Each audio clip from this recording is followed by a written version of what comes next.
কি অবস্থা নাটোরবাসী? আজকে আমরা এই ভিডিওতে কথা বলবো নাটোর জেলার শিক্ষিত গ্রাম মেরিগাছা নিয়ে। কেন মেরিগাছাকে শিক্ষিত গ্রাম বলা হয়, আধুনিক যুগে এসেও কেন মেরিগাছা 90 দশকের হাট ব্যবস্থাকেই প্রাধান্য দেয়, এটা নিয়েই থাকছে আজকের ভিডিও। নাটোর জেলার বহুল আলোচিত সমালোচিত গ্রামটির নামই হচ্ছে মেরিগাছা। মেরিগাছাকে নাটোর জেলার শিক্ষানগরী বলার কারণ হচ্ছে এ এলাকার প্রায় 95% লোকই শিক্ষিত।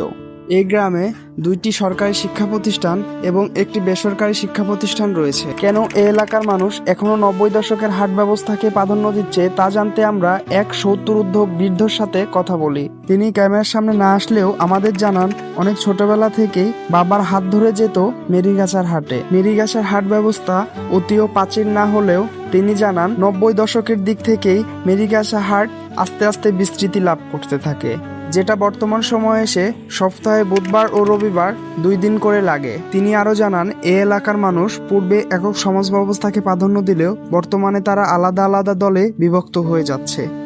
ভিডিওটি কেমন লাগলো অবশ্যই কমেন্ট করে জানাবেন এবং আপনার কোনো সিলেক্টেড জায়গা বা স্থানের তথ্য আমাদের সাথে শেয়ার করতে পারেন, যেটার উপর ভিত্তি করে আমরা আগামীতে ভিডিও তৈরি করতে পারি। ভালো থাকবেন সবাই, আসসালামু আলাইকুম।